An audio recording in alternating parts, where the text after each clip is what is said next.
What's up, guys? It's Kictor. I don't have my lights on. Oh my god, give me a second. Sorry, bit of a chaotic start today. Give me 1 second. You know, it's so technologically advanced. I have to do everything on my phone. And then what color should the backlight be? Oh, no, this is for scary gaming. We need cool purple, yeah. The room looks so weird without lights, I know, right? What's up, guys? How's it going? Let's see who's here. Too Many Fandom. That's a pretty good name. Too Many Fandom. And, oh, interesting.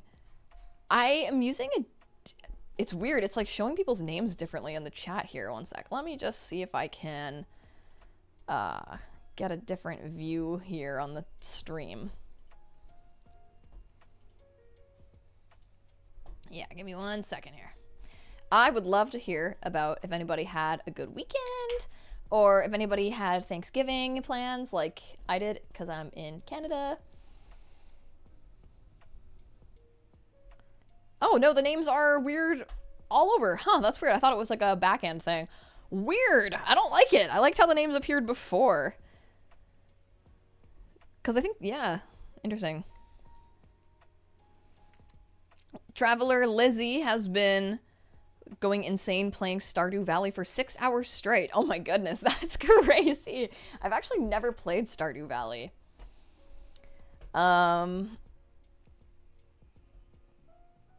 Let's see. It's the evil computer demons. Yes, truly. Oh, yeah, dude. What came out today was Legend of Exorcism Volume 3 and Run Wild Volume 3.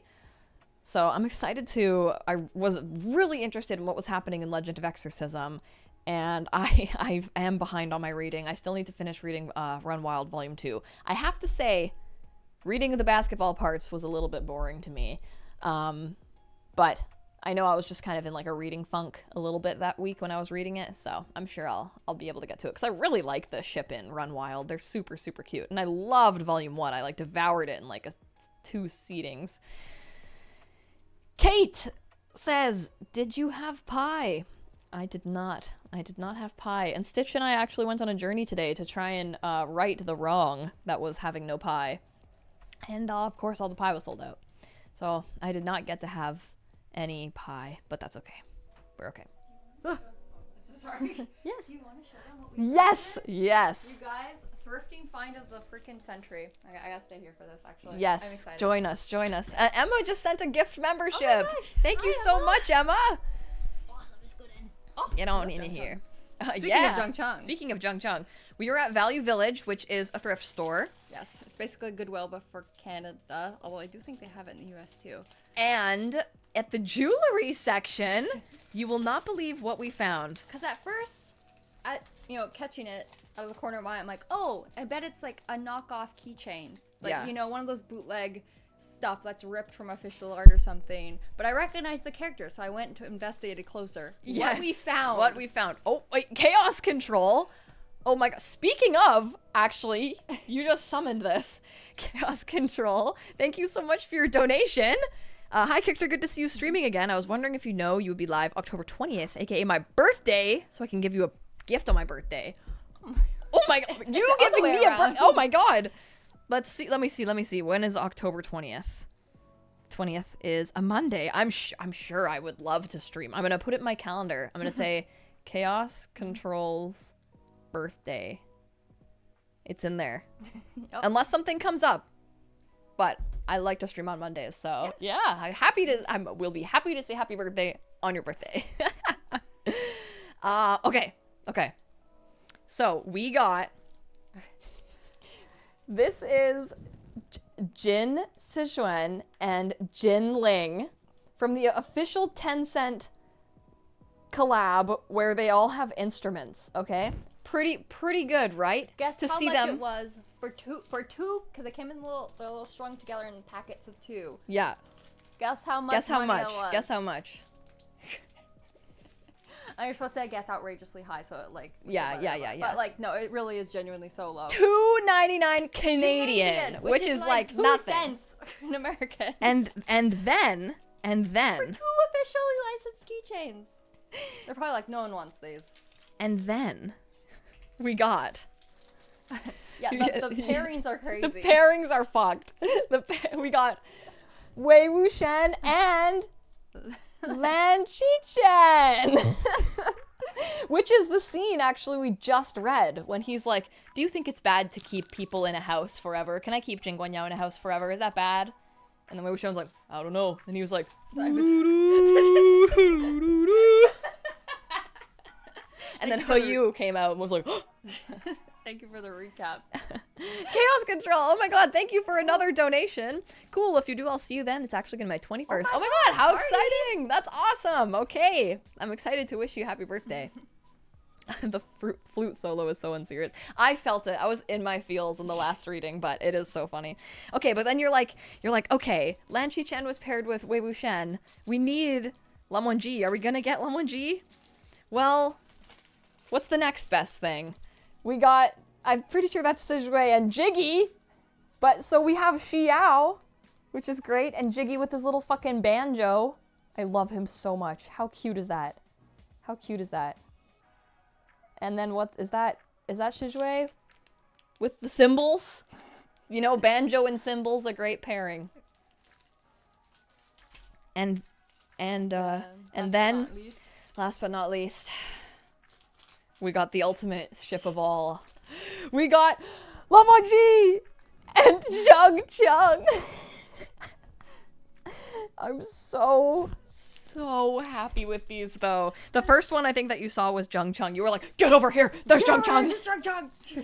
I'm not hallucinating. It's real. And Zhang Cheng has like a little ocarina. So these are so cute. I can't believe they're official merch, which is crazy. Crazy. They're just a whole pile of them. They're keychains and stands. And yeah, like we actually managed to find pairs where we could get one of each. Yeah, because there was more like pairs of 2 in different combinations. Yeah. But I think we got like the full set. Because there's even more still there. Yeah. We just did not like, take all of them. We did not take them all. And also, if you guys have seen Legend of Hay. Wait, let me go get Yeah, go get it. Go get it. Oh my god, best searching day ever. Miss Rosie, the chat thing is not my doing. Everybody is seeing it that way. The names, it's like people's Google accounts. It's not showing like the YouTube names, which is frustrating because I don't know who some of you are. Oh, what? That's so weird. I know. Look at what we got. Look at that. Look at him. It's him on his fucking scooter. He's so cute. And so we actually got 2 of these. We got one to give to a friend. There was like 10 of them on the screen, though. So it's so odd because it's like clearly not I don't think anyone would have donated like those keychains or those figures, especially like unopened. So I don't know if like they got it somehow like from a store, like just getting rid of stuff. Yeah. I can't even fathom. I know, it's funny, but I fucking love him so much. We love a good little shizen. Ugh. Yeah. So that was pretty much our thrifting day. We got more, but those were the highlights. Meridia says, do you think that the person that paired them up got Lan Qichen and Lan Wangji mixed up? Because a lot of people ship Lan Qichen and Zhang Cheng. There was a Lan Qichen and Zhang Cheng pairing, actually. And there was a Xiao pairing, but there were no proper Wangxin pairings, which is hilarious. There was another one with Wei Wuxian and Lan Sijue, I think. Which is so funny. Did you want me to get your matcha from the car? I drank it all. Oh yeah, wait, let's tell the story of the matcha. I got it. Yes. Okay, Stitch, this is important. The barista cannot hear us. We are over by the sandwiches at this point. Stitch is like, do you want a fun drink? And I was like, I would love a coffee because I'm feeling a little sleepy. And she says, because she knows I like matcha, would you like a matcha? And I said, no, I think I'd like a coffee, like a latte. And she's like, okay, sounds good. The barista cannot hear us, okay? Stitch then goes over to get the drinks, and I come over, and I see her making a caramel macchiato, and Stitch is like, I got you a mocha! And I'm like, oh, great! That's awesome. I haven't had a mocha here before. I'm excited to try it.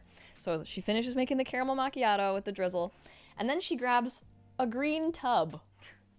And I was like, she's making a matcha, didn't she? And I know Stitch sometimes has a quiet voice, and matcha and mocha are very similar. That's true. Oh my So goodness. my first thought was, oh, maybe the barista misheard her, but that's fine. That's fine. It's fine because I do like matchas. It's totally okay. And also maybe she's making herself a matcha while she's waiting for the mocha. I don't know. And then she gets out the mortar and pestle thing and starts making the matcha, and I'm like, okay, now I'm kind of wanting a matcha. Like, At first I was like, maybe I can like stop her before she. And then it was no, too late. with I the was like, with the this is a freaking process. with the matcha thing. So, yeah, she hands it to us, and then she goes, "Here's your," and we can see on the screen as she rings it up, it says caramel macchiato and mocha. Like she definitely heard mocha and she put it in as mocha, which made me feel better because I know I have a very easily misheard voice. But she doesn't know she yet. was like, 'cause I'm making also a mocha. She flipped open like the recipe book that the baristas have. Like she's clearly like new at her job. Like this is a very understandable mistake to make to confuse the two. Yep. So she but- didn't even mishear Stitch. She just amazing. made what she thought was a matcha, which was the mocha, which was a the mocha, matcha. which was the matcha. Yeah. But you know what? It was fucking good. Which is amazing because it's like, okay, you have a complete someone who can't tell a mocha from a matcha making matcha. What could go wrong? And it actually tasted really good. Yep. But which is hilarious because also the last time we were at that coffee shop, I ordered a chai latte, and they just gave me the chai mix with milk.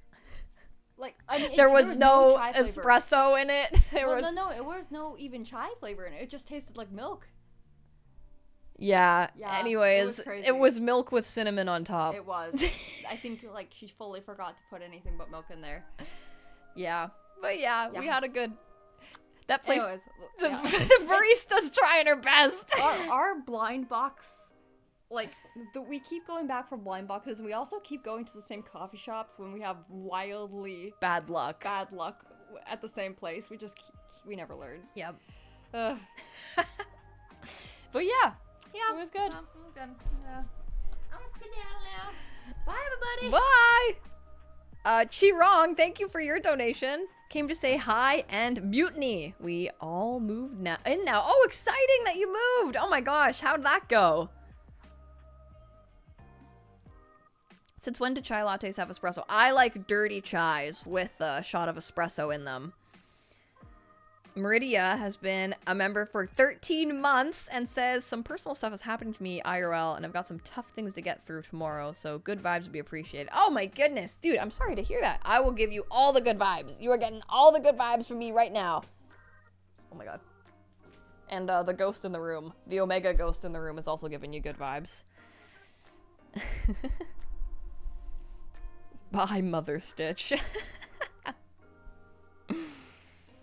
Yeah, everybody send good vibes. Everybody send good vibes. Man, it is fucking hot in here. I am so hot. Whew.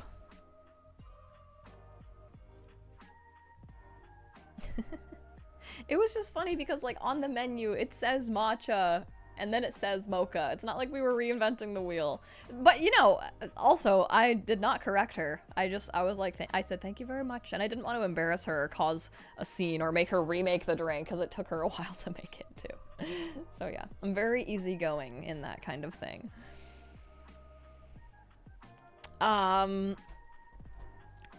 CSZL, thank you for your donation. Recap, reunion and Wen Chao's death. And flashback. Wei Wuxian and Lan Wangji at cloud recesses. Lan Qichen confronted with evidence of Jiggy's tampered song in the Forbidden Library. Oh yes, yes. Lan Qichen shares backstory of their parents to Wei Wuxian, and Lan Wangji offers Wei Wuxian a drink. Yes, that is right where we ended off. Lan Wangji literally came back with the alcohol, and Lan Qichen was like, "Don't get too drunk and fucking brand yourself again." It's like, thanks, brother. Thanks for bringing up that terrible, traumatic thing that I went through because Wei Wuxian was not here. Wei Wuxian is here now, so nothing sad will happen. Jeez. Oh yeah, wait, I didn't see who in the chat said that, but you said that you had a joke where Lan Qichen hitting the flute is like him hitting his vape. Oh my gosh. Quinn, thank you for your donation. Had a 12-hour shift. Oh, that's tough. On my feet all day. I am mentally and physically dead. Oh my gosh, that is tough. That is tough. I hope you can chill now. And Sumo says, can I steal some good vibes too? Yeah, dude, you're not stealing there. I'm here for you. I'm sending these to you, Sumo. Ah, I'm sorry to hear that. That's so sad. That's really upsetting. But I hope that it'll be okay. But I understand being disappointed. Kate says, please yell at me to draw. My brain literally cannot the last few days and I have so much to do. Kate! Draw! Ah, you must do it! You have to do it! Come on, do it! Draw and then show me what you draw.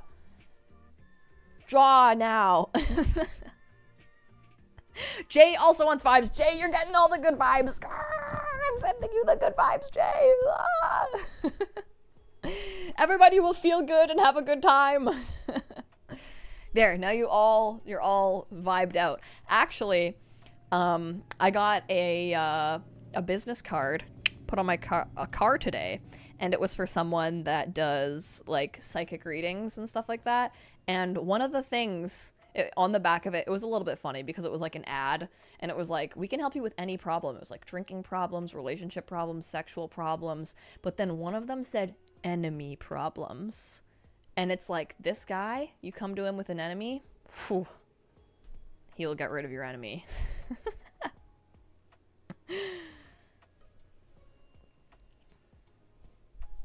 Have them read Stitch and I's star chart. It's so funny. Today, Stitch and I were just talking about how alike we are. Like, there's so many things that we are so similar on, and how perfect we are for each other. Unlike our star chart. Yeah, 2 people meet at the psychic office for their enemy problems.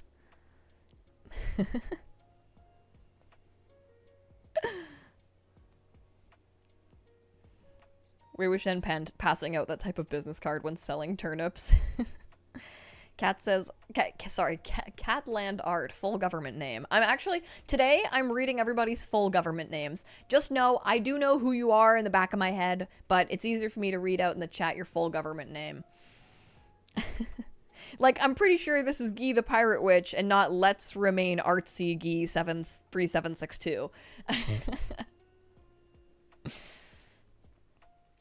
The Wizard of Moss. Your government name is exactly the same. Ah, yes. Sailor Shipper says, I can't imagine you have any enemy problems. You're too nice to have enemies. The only one who can defeat me is me. Does anyone know where that's from? If anyone knows where that quote is from, I will be forever your most devoted believer. Oh my god, actually this morning, speaking of most devoted believer, someone on Twitter was asking what Hua Chung's communication array password was, and it reminded me of that video. It's like a Chinese video that's been translated.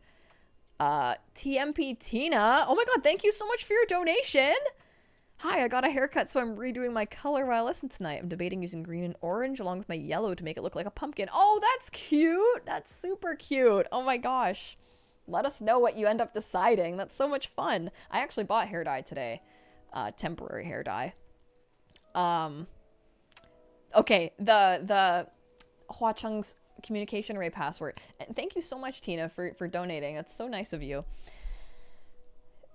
There's a video of someone explaining it in Chinese, and I like rewatched it and tweeted my thoughts about it and why it makes sense. Because there's a couple clues we get in TGCF about, I might make a video about this too. It's like there's already a video, I might make a video. And that is that it's 2 parts. Junwoo thinks it's funny. It flusters Shailian, and when others have to use it to contact Hua Chung, it's mean. And then Hua Chung says the second part to Shailian in the cave scene. And also when Shailian says it to Hua Chung teases him and says like, "Oh, you're bold, like taking initiative." Right? So somebody on Twitter was saying that it would make sense if the communication array password was I'm your most devoted believer, because think about it, like Junwoo would laugh and think like, oh my god, like that's ridiculous to have someone believe in you. Shaylin would think it's like, it would be flustering. It's kind of mean for other people to have to say, I'm your most devoted believer to Hua Chung. However, that's not 2 parts. And so in this video, this Chinese person was explaining that there's like an idiom that is 2 parts. That is, for love, I will go to heaven and hell. For you, I will do everything. And I think that one, I think it fits so well into all the criteria. I think Junwoo would like laugh at that, thinking that's so like, ugh, like he wishes, you know. Shaylin would find that like embarrassing. Having others need to say that to Hua Chung, like every time Blackwater wants to contact Hua Chung, he has to say that. And oh, and one other clue was that Hua Chung made it so that like other people don't contact him, you know? Because you'd have to say, for love I will go to heaven and hell, for you I will do everything, whenever you want to talk to him. And then I think this is so MXTX for in the cave scene. It's when there's the 2, like, it's when like there's like an impersonator, and Hua Chung's like, I'll prove to you I'm the real Hua Chung. Say the first part of my communication array password to me, and I'll say the second part to you. And so, thank you, Empire's Prince. Shaylin whispers to him, for love I will go to heaven and hell, and then Hua Chung whispers back to him, for you I will do everything.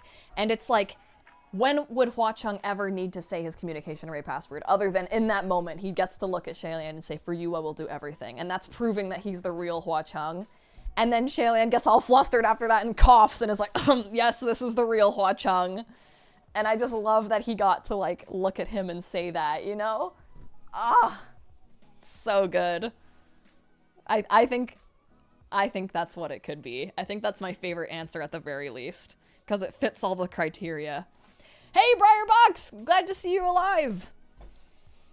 Empire's Prince, thank you for your donation. Work is doing superhero costumes. I'm a fat trans man and have to teach all day. Costume ideas? Trying to show I am a team player. Ooh! A superhero costume. I appreciate the trying to show you're a team player, even though there's like, you know, sometimes trying to do something at work, you don't really feel like it. What's a simple superhero costume?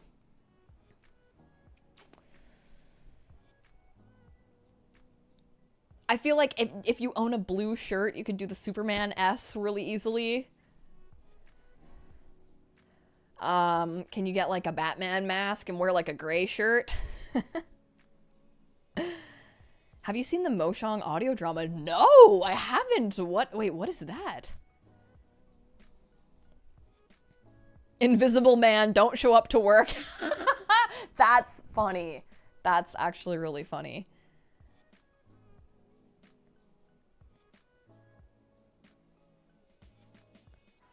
Paint your entire body green and be the Hulk.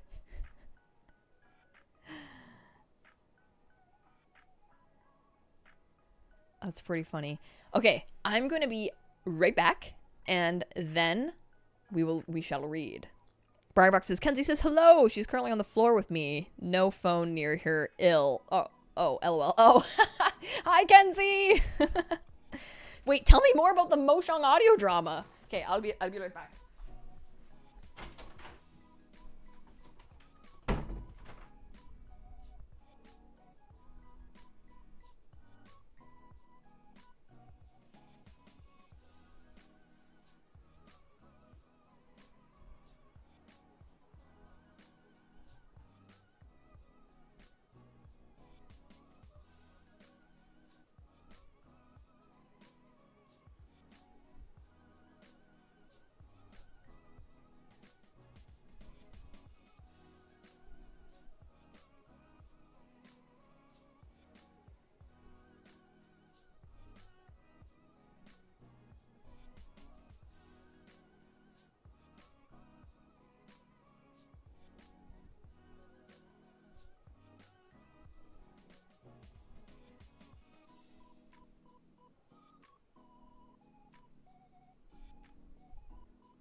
You guys posting... Is that a mooncake?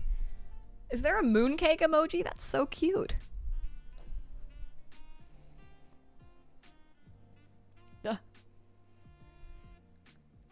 Alright.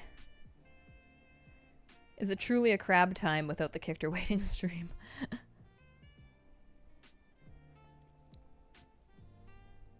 Sumo, that's so funny. That's amazing. You can always go in normal clothes and say something along the lines of heroes being among us right now. We just don't see them. The everyday man is a hero. That's so funny. Spazzy says maybe Hua Chung's password is the riddle from the second short movie. I don't know. I like my idea better. No, just kidding. My idea, which is not my idea at all. It's from someone else's YouTube video. What is the riddle in that? Oh, yeah. Does that mean if any time anyone was ever just saying that riddle, they'd connect to Hua Chung, though? Hua Chung is my husband.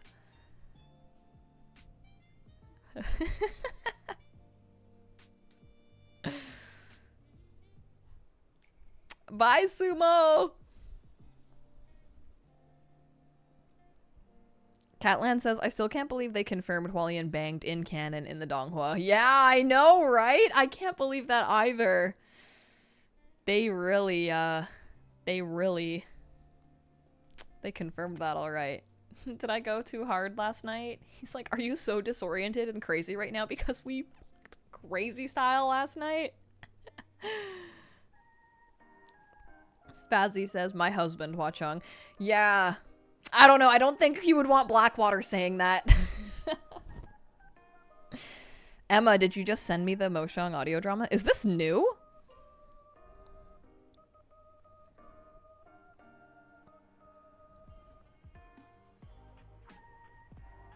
Three years ago. Oh.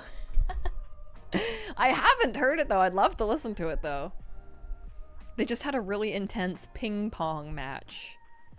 Yeah, he pulled his back out playing ping pong.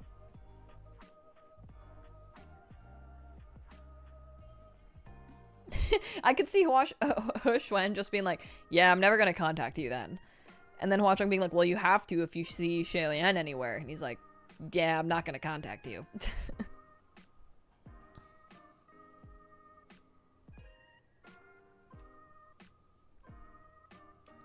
Is Xie Lian supposed to have masochistic tendencies? I feel like that's just, he's just been around on this earth for so long, he's just used to getting hurt. There's the whole point, there's that whole scene where he's like, oh, I'll just figure out which way we go because I'll accept the torture. And like, if the wall harms me, then we know not to go that way or whatever, right? And Hua Chung like grabs him and is like, please don't do that. Please don't just accept the way that harms you because it's the easiest. We will find another way that does not harm you. And Xie Lian's like, wow, no one's ever cared about me like that before. So I personally don't think that Hua Chung would enjoy harming Xie Lian outside the realm of like regular roughness, I suppose, like biting and stuff like that. That being said, maybe Xie Lian's limit might be higher than what even he would know, you know?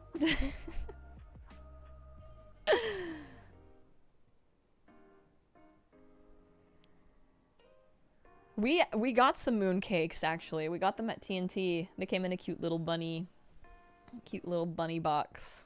They were pretty stale.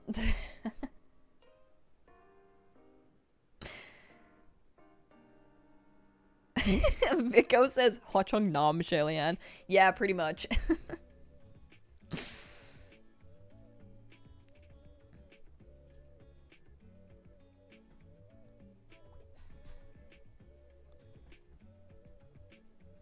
He nom.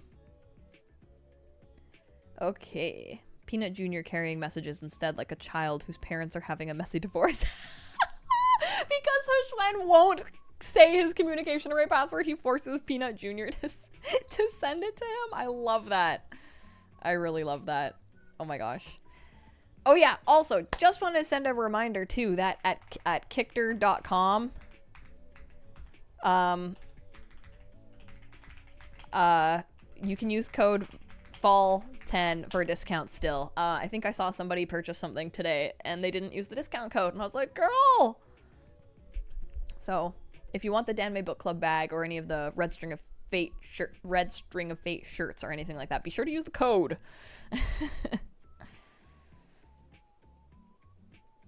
Yin Yu is the go-between. Yeah. yeah, that actually probably, because Huacheng doesn't want anybody to contact him.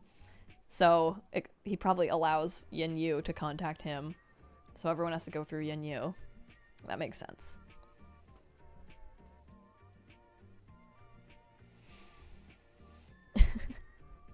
We haven't started reading yet, Mary. Catland Art says, I do love the idea of divorced dads, Huacheng and Blackwater. I mean, he does basically pay child support. He goes and feeds the fish. Like and prescribe. Yowie. No, not like and subscribe. Like and I'm prescribing you, Yowie. Anyone who needed good vibes, I'm actually writing you a prescription right now. And the prescription said, needs more Yowie. Like, needs more cowbell, needs more Yowie.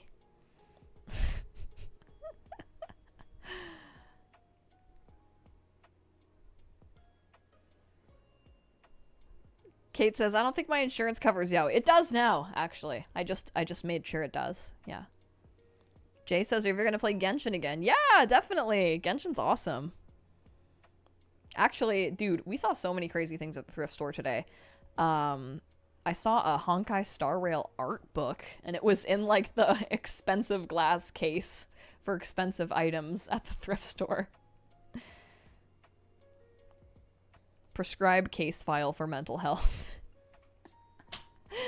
Oh, God, that's the... case file, so fucking crazy, man. I love it, though. Needs more uncles. That's good. That's good. Yowie, more like vitamin D. The TGCF Donghua art book is coming out soon. Yes, it is. It is. I'm very lucky. I'm very lucky. They said they would send me a copy, which is so... I'm so blessed. Oh my god.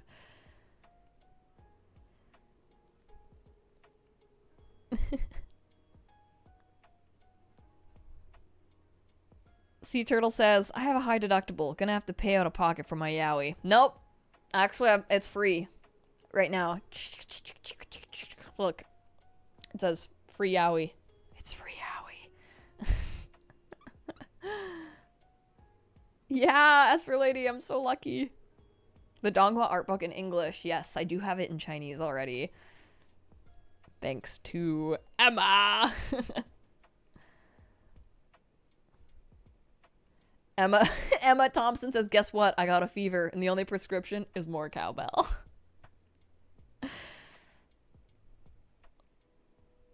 The only prescription is more Yowie.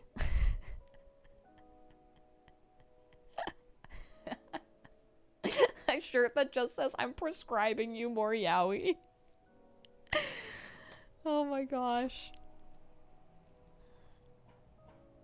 There are actually quite a lot of anime shirts that I saw today. I'm also going to a party that's called Grandpa's Gone Fishing, and so I need some good fishing shirts, which is great because, like, I love them for, like, Hushuen as well. There's one that says, eat, sleep, fish, the 3 most important things. Fishing rule. If you can read this, you're fishing too close.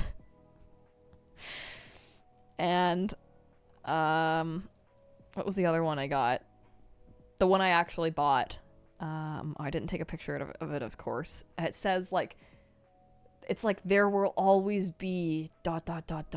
more fish to fish, or something like that. So stupid. Kichter, a licensed Yowieologist. I think Stitch is the Yowieologist, honestly. Fish want me, women fear me. Yes. That's so funny. That's so funny. I love that. Yeah, what was the other one I saw?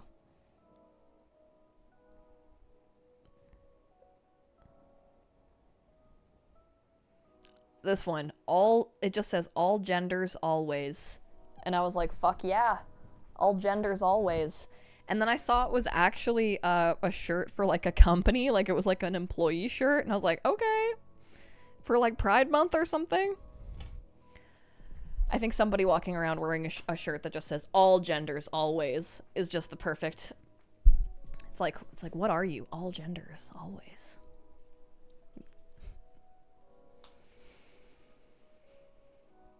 That is so Xiqing's friend. That's exactly what I said too. Is this prescription administered by injection into the buttocks? Oh my god. Unfortunately, it's actually they're eye drops. Yaoi eye drops.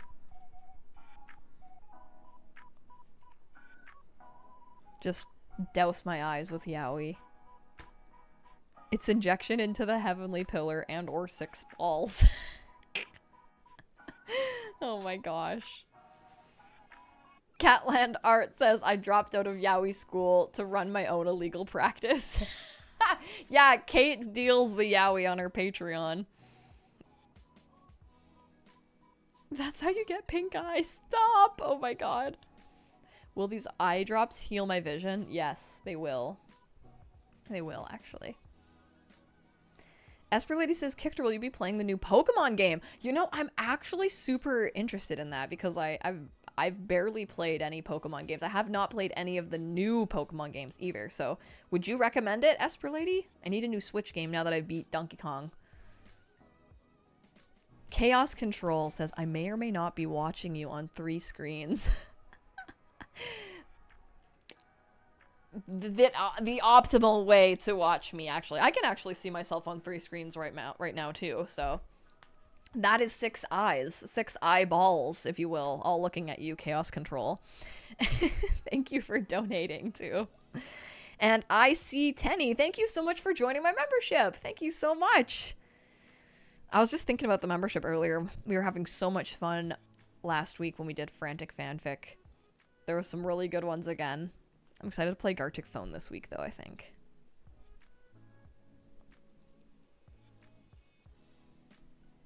Esper Lady says it will be different from the traditional Pokemon games, but it sounds really fun. Oh, okay, okay. Esper Lady, did you play that other recent Pokemon game that a lot of people were complaining it was like really glitchy, like it was really laggy? Do you know the one I'm talking about? Quinn, thank you for your donation.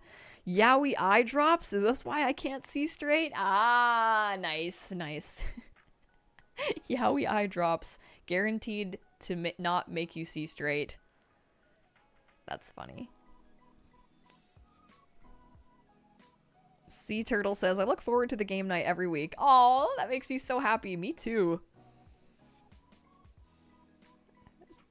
Darla Day says 2 streams here. TV commenting is hard. Oh, I bet. Oh my gosh. Esper Lady says, yes, Scarlet and Violet. I did not really have problems with it, but it runs so well, and all the problems were solved in the Switch 2 version. Oh, okay. Yeah, you know, it's really hard to get a good grasp on, like, reviews for, like, Nintendo games, because I feel like people are so quick to be negative with them. I actually had an idea to make another YouTube channel where I only talked about Nintendo stuff, because that's like another one of my passions, and to talk about it with the same positivity that I feel like I talk about Danmei with, where, like, you know, if there's something that I don't like, I just won't talk about it, instead of, you know, making like negative reviews. I'd rather just like always focus on the things I do like and be excited and talk about the really fun things, you know? Because I feel like the Nintendo community online is very, very negative. Also, there are, like, no girls. That's not where the views are. But that's where the community is. The community lies in the positivity. You can get views being negative all day, but then that's no fun. And then your heart is full of hatred. Are there yaoi pamphlets? Yes, with every yaoi eye drop, you get a yaoi pamphlet. It's a little zine with your favorite ship in it. Chaos Control, thank you so much for sending a membership. Thank you so much. And welcome, Ki Sinli. Meridia says, if yaoi is prescribed as a medicine, Yuri is a type of therapy. Ooh, yes, yes. I also love Yuri.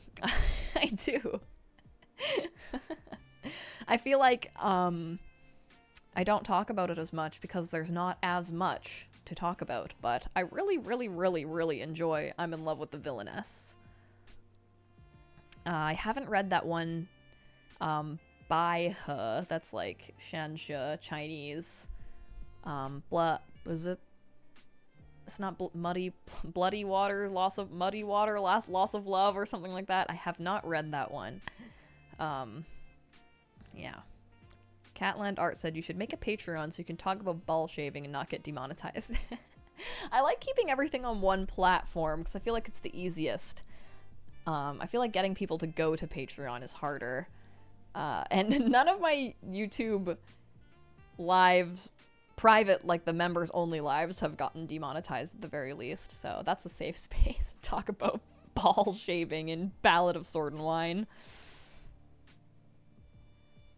Kimono says, I'm in love with the villainess annoyed me. Oh no, how come?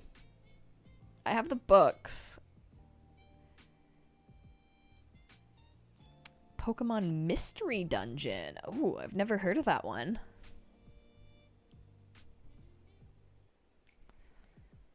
Yeah.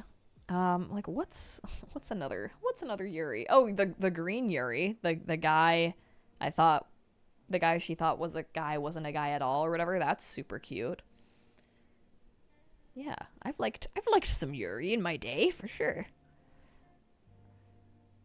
Fox the Ember says, I loved I'm in Love with the Villainess. It's my absolute favorite. Right? Isn't it so good? I loved the Villainess. Oh my god. Also, this is so funny. When I was younger, I feel like I was way more obsessed with like lesbian content before I was like aware I was gay. I was like really into watching TV shows that had like lesbians in them and stuff like that. And then once I actually got a girlfriend, I was like, great, this is great. I love yaoi.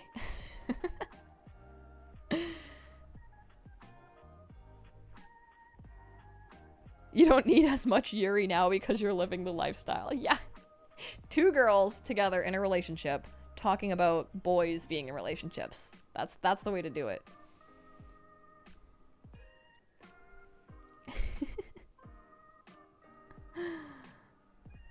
Beef leaf is the best of both worlds. Heterosexual beef leaf is my ultimate kink. Kate says it's more common than you think. That's so funny. I think it's funny when people like assume things. They're like, oh, like, yeah, Kictor doesn't like Yuri because she doesn't talk about it. I'm like, that is not true.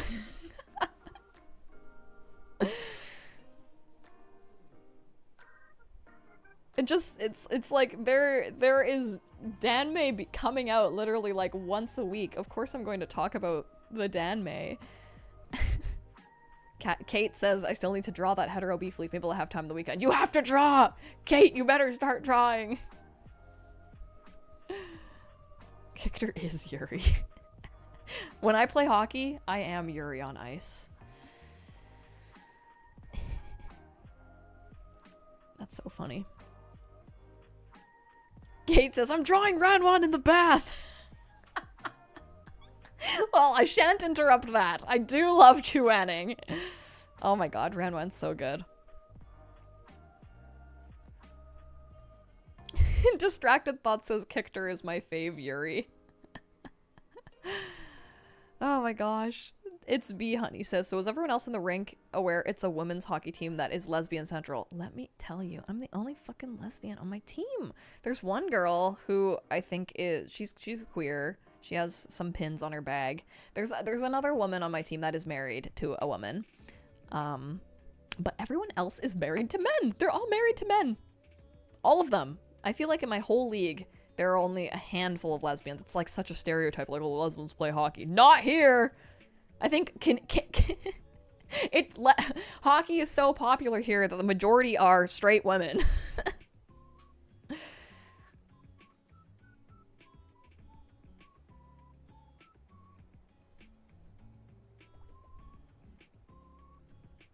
They could be bi. I know them. They are my really good friends. They are super straight. Visual J says, I heard Vancouver has a very active lesbian community. Yeah, I mean, listen, Vancouver is like a very like big community hub. Like downtown, it's super gay. Kate says, Vancouver was so gay. Like, there's many gay clubs and stuff like that. There's even, like, lesbian clubs. And nothing is ever like, you can't enter if you're not gay or if you're not a lesbian or anything like that. But it's just kind of like the community is aware of kind of thing. Meridia says, you've heard of gay or European, not get ready for lesbian or Canadian. That's funny. Oh, gosh. Married to men? Is that even legal? Right. Naj says, if it is a reflection of the Canadian population, it should be 10% queer. That's what it feels like. But listen, let me tell you, I actually just bought tickets to go see this team play because just this last year, there has become a professional women's hockey league. So, like, the women actually get paid to play, and it's amazing. And on the team Montreal, there are literally the best player in the frickin' league and her wife, and they're on the same team and they're on the same line. Isn't that fucking amazing? And they're like they post on social media, like, very, like, apparent, like, they are married. It's not like a secret or anything. And, like, so Stitch and I always say, like, and they were line mates. It's so, so cute. And they're just fucking awesome. They're like the best. They're like the best players, and they're in love. It's amazing. It's like every hockey AU you ever wanted. It actually exists. Oh my god, they were line mates. Literally! It makes me so happy.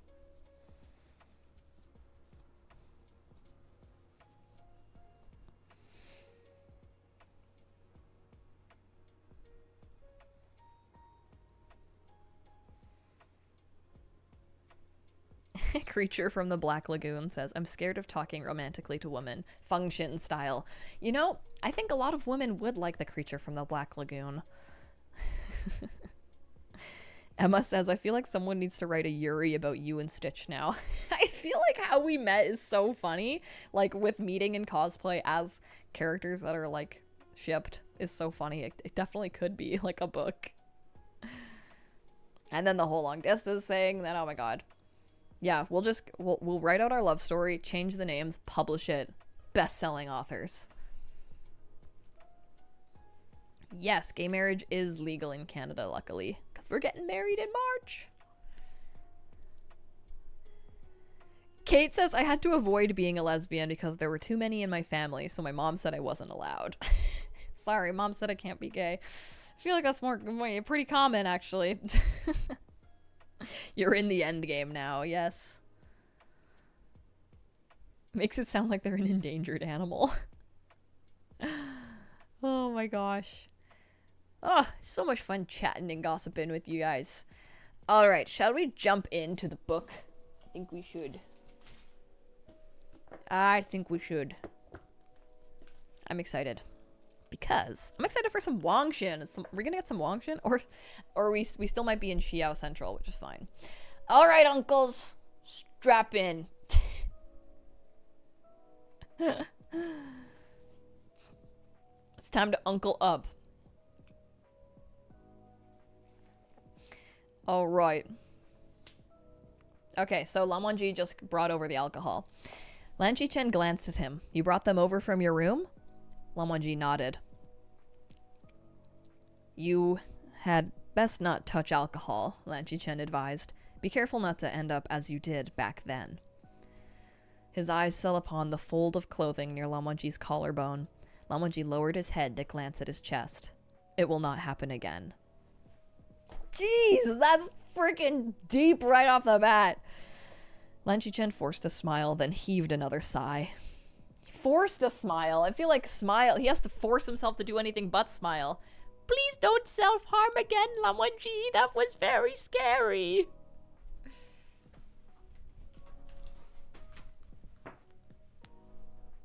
Okay.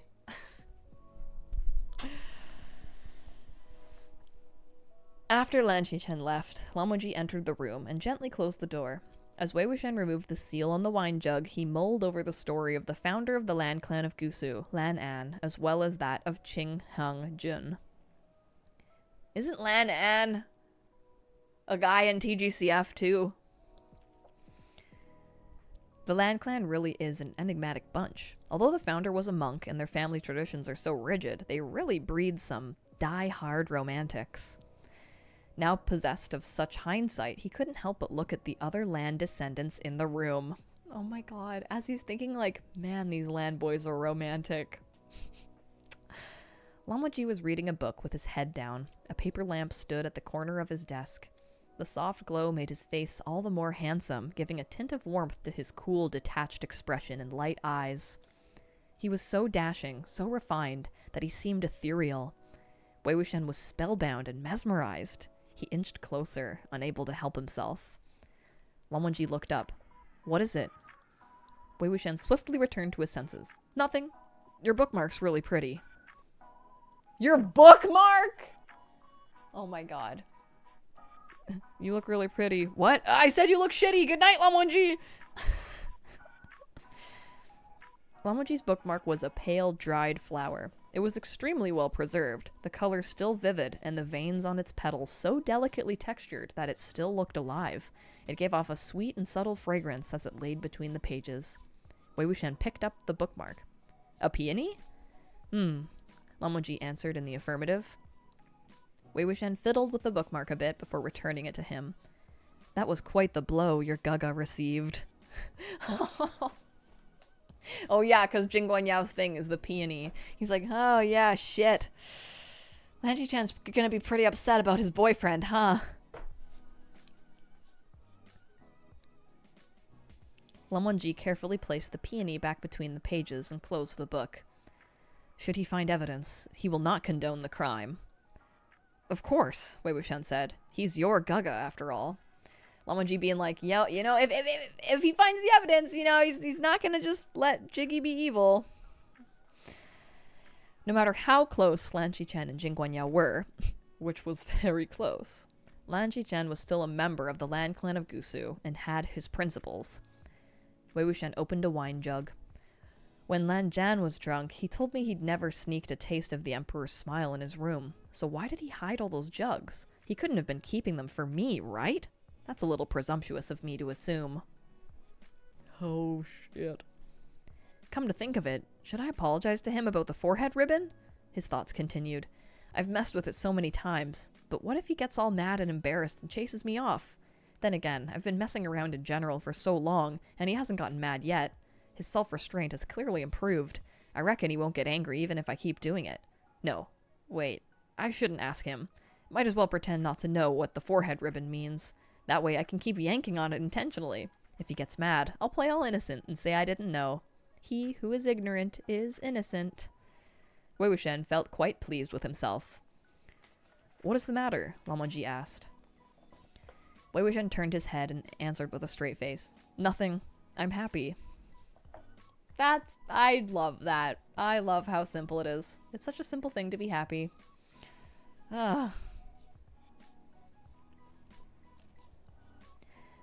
CSCL says, I don't know why, but I keep waiting for a sentence like, Lamonji and I are just bros, total bros, just like Lan-Chi-Chen and Jing Guanyao. Yeah. Also, I have a feeling, is this bookmark of Lamonji's, is it there? I know there's a scene where Wei Wuxian throws a flower at him, right? Is that the flower? God damn. Or no, doesn't he throw like a twin lotus at him or something like that? That is definitely the flower. He did throw a peony at him at one time. Oh my god, that's so gay. Oh my god. He kept the flower and it's perfectly preserved and it still smells. That's crazy. Stitch and I bought a candle today and it's fantasy flavored. And I bought a perfume sample today of a perfume that's supposed to smell just like vanilla extract because I've been looking for that. It's my favorite smell ever.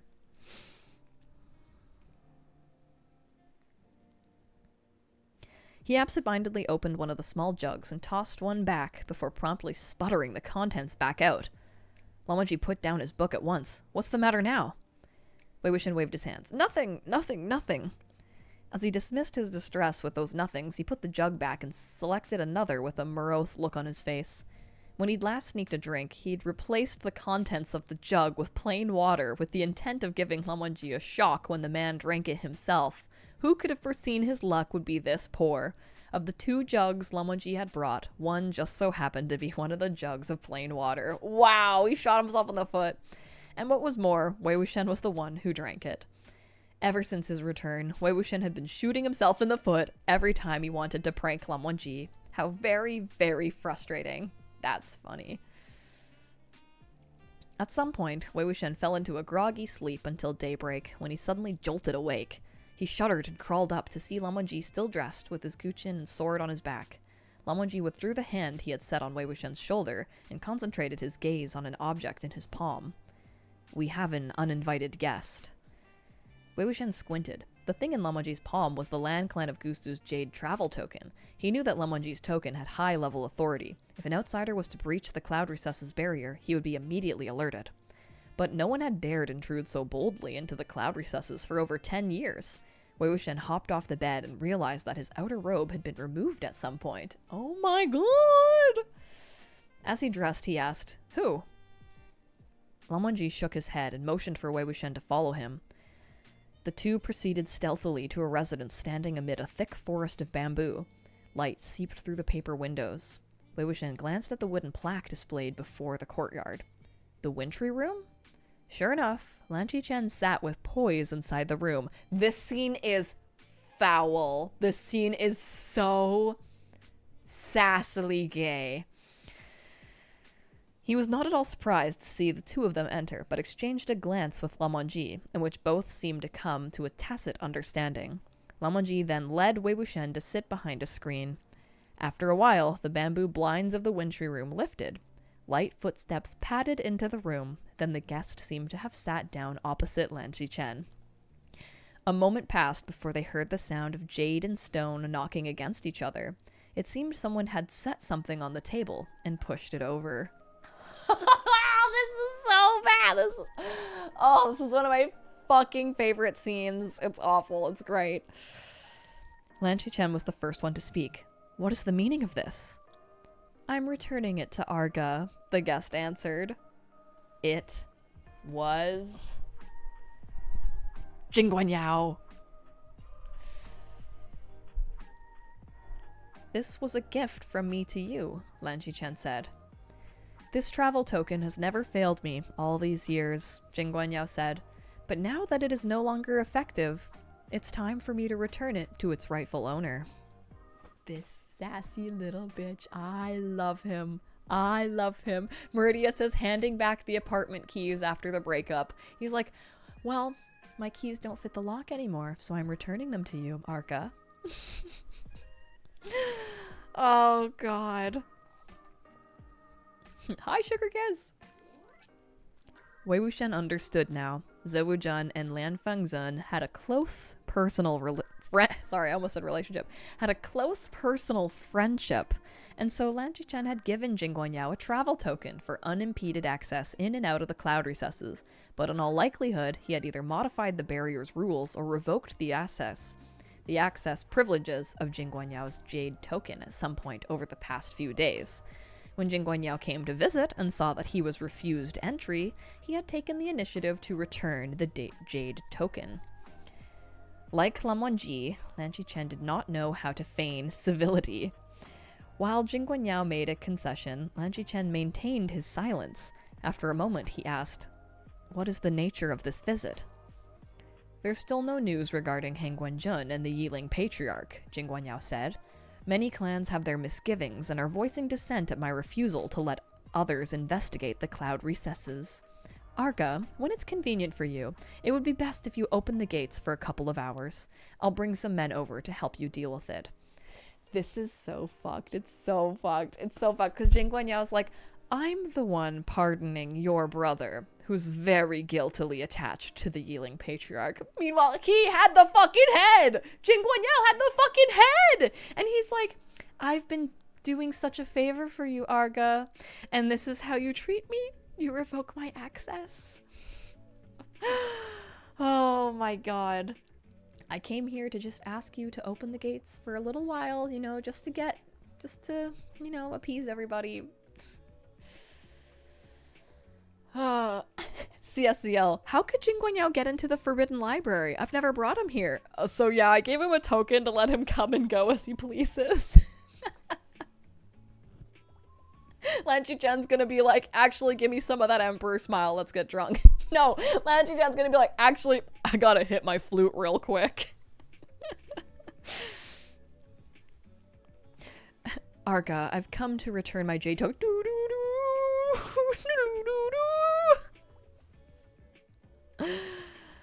Oh.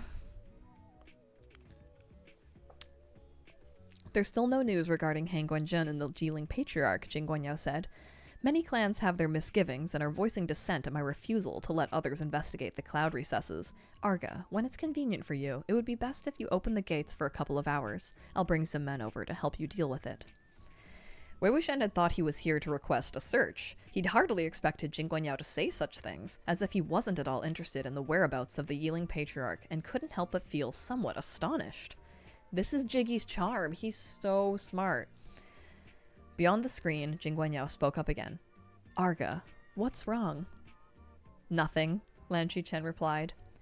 If you're worried about Wanji, you don't have to be, Jing Guanyao assured. Hangguan-jun is of an upright and righteous character. This much has been made apparent to every clan over all these years. He must have been deceived into doing this. Besides, he has not done anything irredeemable yet. Just explain things clearly when the time comes. I won't give others the opportunity to gossip. Jing Guanyao says, gossiping. When the time comes, Lan Qichen echoed. When is that?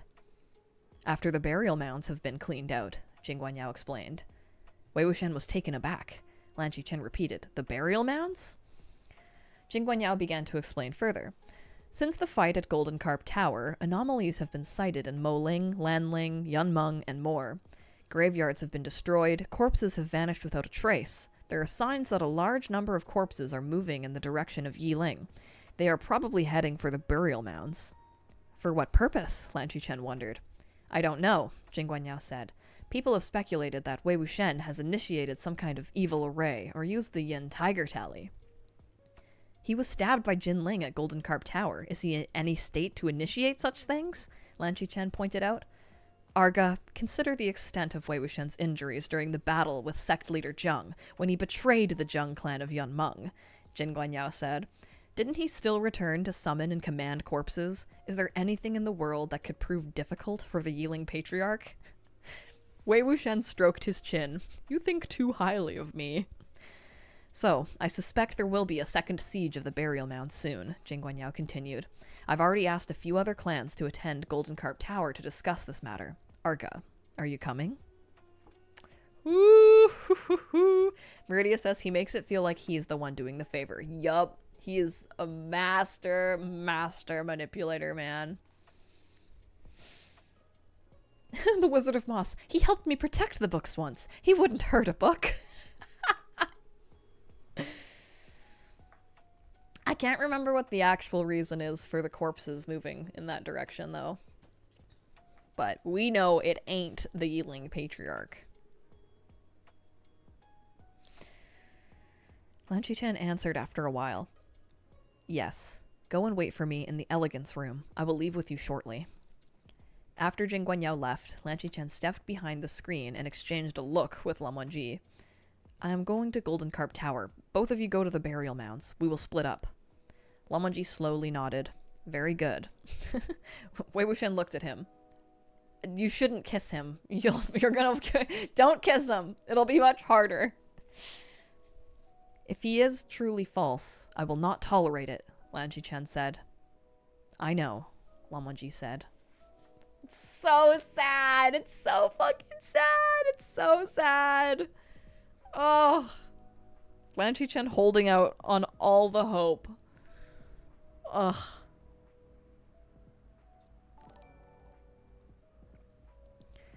Scorpius, thank you for being a member for 2 months. Lan Chen, this looks sus, but Jgy is definitely innocent. I agree. I agree.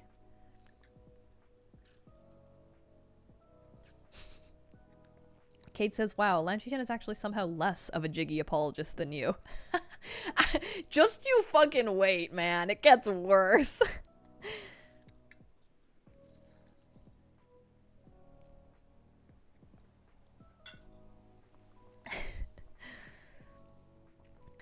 The two descended the cloud recesses along a paved trail. On the way, a thick patch of grass beside the white stone path suddenly rustled and parted. A small, snowball-like furry head and a pair of long ears popped out. The rabbit's pink nose twitched. When it saw Lan Wangji, its drooping ears suddenly perked up and it sprang toward him with a kick of its legs. They had come upon a grassy area. Little Apple was settled next to a tree, surrounded by dozens of rotund white rabbits. I went to a farm the other day and they had donkeys and they were fucking huge. In my head, I've been picturing Little Apple as like a tiny little donkey. Donkeys are still quite large. I mean, I guess they gotta if you gotta carry a full-grown man on it, but like, they're big. They had come upon a grassy area. Little Apple was settled next to a tree, surrounded by dozens of rotund white rabbits. Most of them had their eyes closed, sound asleep. Only a few were stirring. Wei Wuxian walked over to the tree and scratched Little Apple's head. The donkey startled awake, snorting ragged puffs of air through its nostrils. At the sight of Wei Wuxian, it was about to bray loudly when the sleeping bunch of rabbits were all startled awake as well.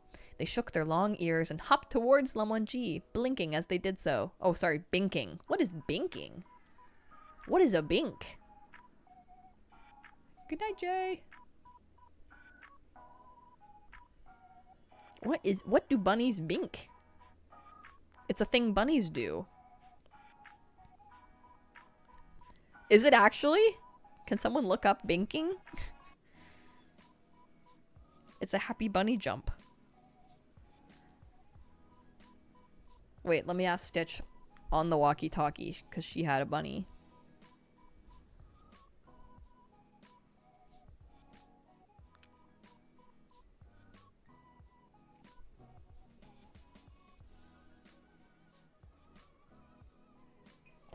I have a question.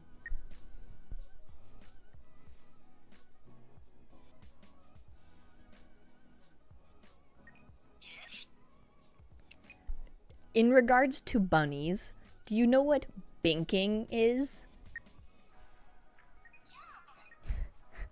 Can you explain what a binking is?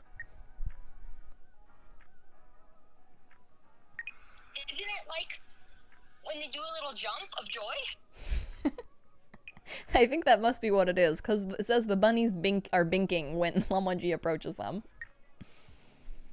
Yeah, it's just a little frolic they do out of pure happiness. It looks kind of silly. It's really cute. Binking is real.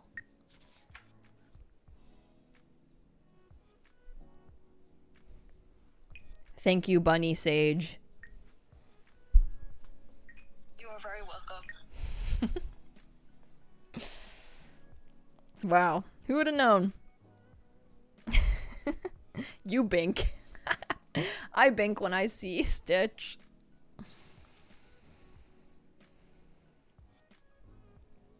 Fluffball after Fluffball swarmed his snow-white boots and circled around him, worked up in a flurry of excitement for reasons unknown.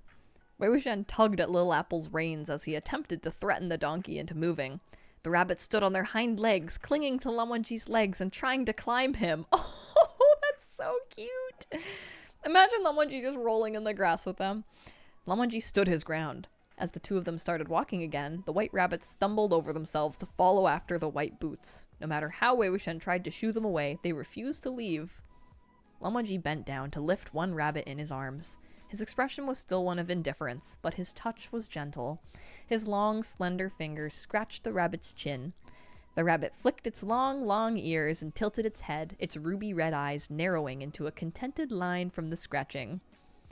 Wei Wuxian tried to give it a scratch too, but it turned its head away from his dastardly hands.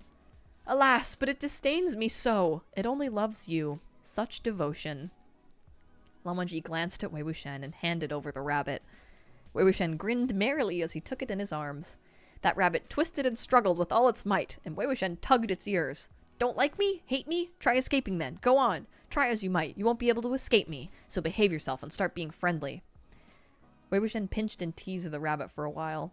It was only when they had almost reached the cloud recess's main gates that he released it. White fur tousled into a mess. Unable to follow any further, the rabbits drooped their ears sadly and sat where they were as they watched their master leave.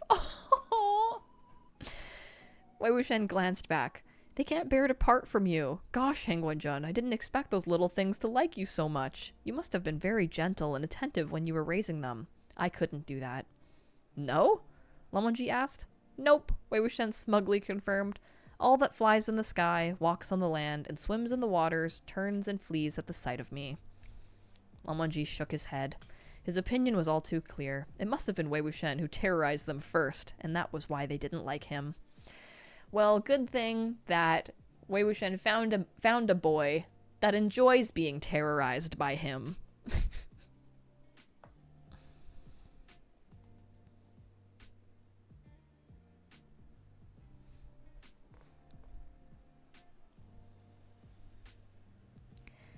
After descending the mountain and taking a hidden path as a shortcut, they left the cloud recesses. They kept going until they had completely left the area where land sect disciples were active. Ow, my stomach hurts, Wei Wuxian suddenly said.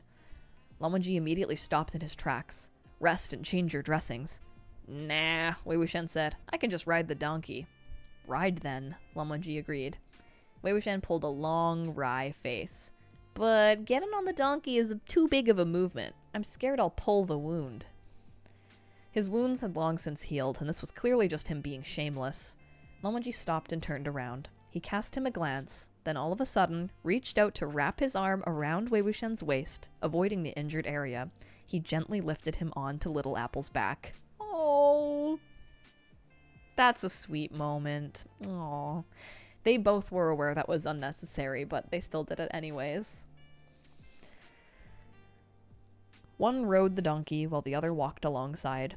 Wei Wuxian sat on Little Apple's back, smiling so widely his eyes curved into crescents. What? Lamonji asked. Nothing, Wei Wuxian answered. He was a bit smug, like he had done something naughty. Although he did not remember much from his childhood, there was a scene that had made a vague but indelible imprint in his mind. A path, a small donkey, 3 people. A man in black gently lifting a woman in white onto the back of the donkey, then lifting a little child high into the air and onto his shoulders. Wei Wuxian had been that child. He was so short he barely reached the thighs of the black-clad man, but sitting on the man's shoulders, he suddenly became very, very tall and mighty. One moment he was grabbing the man's hair, the next moment rubbing his cheeks, his legs flailing around, his mouth babbling. The woman in white sat on the donkey, rocking with its stride as she watched them, seeming to smile. The man remained silent throughout it all. He never talked much, it seemed, and merely held him, supporting him so he could stand even taller and steadier. With his other hand, he picked up the donkey's reins. The trio moved close together and slowly made their way along the path. It's so sweet. Yeah, his core memory. Kate says, can confirm kids love being tall. Oh my gosh. I haven't had, like, the opportunity to be around lots of kids because, like, my cousins are only just now having kids and I don't have any siblings. And, so yesterday at dinner, I got to play with my cousin's little daughter and she was so cute and she loved Stitch and I so much. And we developed this whole little game together, tossing a ball for her, and it was so cute. It was really fun. Stitch is really good with kids.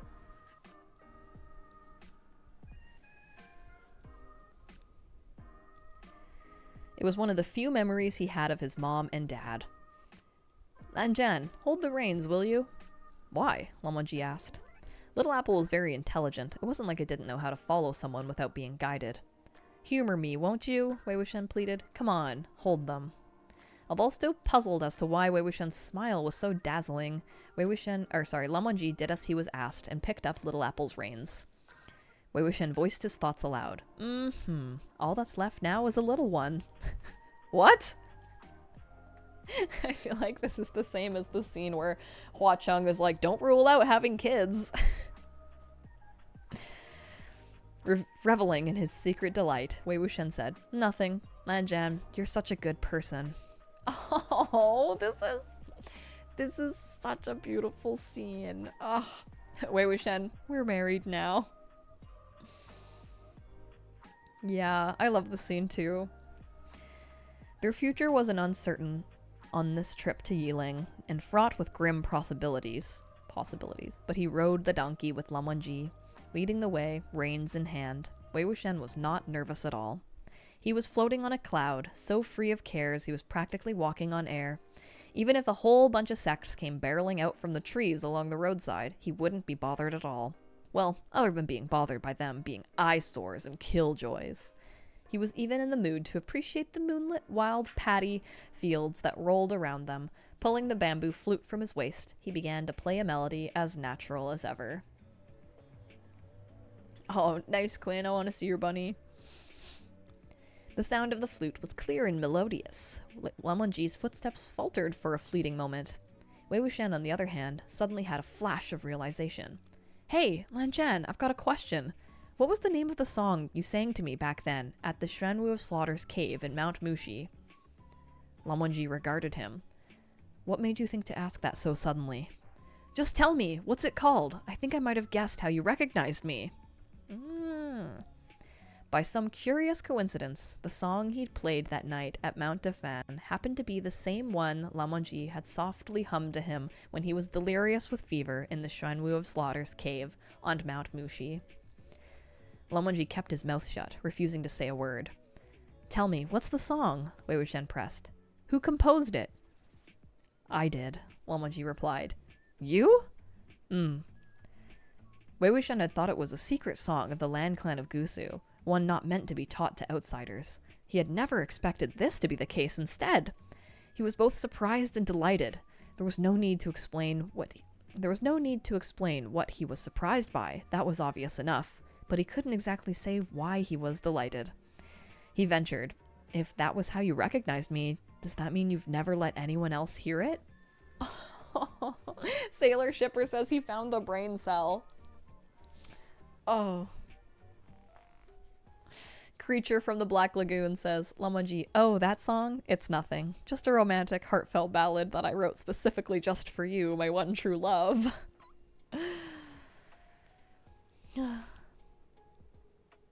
Does that mean you've never let anyone else hear it? Never. Wei Wuxian was so happy he accidentally kicked Little Apple. Little Apple brayed furiously as if thinking of kicking his own hind legs to buck him off. Sharp-eyed, Lan Wangji deftly tugged the reins tight, and Wei Wuxian wrapped his arms around Little Apple's neck. It's fine, that's just its temper. It'll only fuss a little. Let's keep talking. So, what exactly did you name it? What do you think? What do you mean, what do I think? Does it have a name or not? Wei Wuxian grumbled inwardly. Lan Zhan's taste in names couldn't be the same as Zheng Cheng's, could it? No way! Aloud, he said, Are you asking my opinion? If you ask me, why not call it... After Lan Zhan rejected over 80 carefully chosen names, Wei Wuxian's interest finally waned. To avoid running into cultivators searching along the main roads, they chose remote countryside paths. After walking for a day, Wei Wuxian was tired and thirsty. Coincidentally, it was right around then that they spied a farmhouse by the roadside, so Lan Wangji tugged at Little Apple's reins to stop in its tracks. No one answered when they knocked. Unexpectedly, the door opened by itself when they pushed it. A handmade wooden table stood in the middle of the courtyard with a tray of partially peeled beans on it. Straw was piled high by the earthen wall, and a rake was stuck into a pile. Chicks ran all over the ground, chirping as they pecked away at rice. Wei Wuxian saw a few melons piled at the corner of the courtyard and went over to pick one up. The owner isn't here. Heng Guanzhen, let's just help ourselves to these, he said in all seriousness. Lan Wangji was about to take out some money to put on the table when the sound of footsteps echoed from beyond the wall. 2 sets, one in front and one behind, presumably the owners returning home. The moment Wei Wuxian heard the footsteps, he immediately pounced on Lan Wangji and pushed him into the pile of straw for some reason. Fortunately, Lan Wangji had always been calm and composed, so he did not make a sound at Wei Wuxian's sudden lunge. However, it was obvious he didn't understand why they had to hide. Wei Wuxian was also laboring under a similar confusion. Yeah, why do we have to hide? It's not like villagers in the countryside are going to recognize us. Can't we just tell them honestly that we're here to buy food? Maybe I've committed too many dastardly deeds and have gotten too used to sneaking around. But the pounce meant he had Lan Wangji pinned underneath him in the soft straw. This half forceful, suggestive pose evoked a strange feeling of excitement in him, and he decided to simply not get up. Feigning seriousness, he raised his index finger to indicate Lan Wangji was not to make a sound. Then, pretending he had no other alternative, he laid on top of him without any qualms. His heart overflowed with a secret and indescribable delight. Oh my gosh. He's getting quite the kick out of it. Look at him.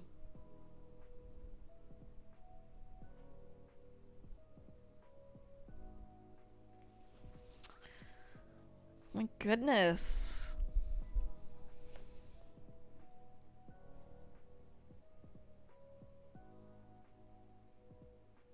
Like, where is his other leg? Oh, that's Lan Wangji's leg up there. He's like fully straddling him.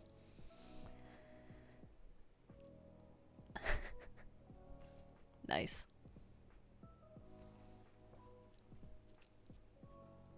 Rolling around in the hay, indeed.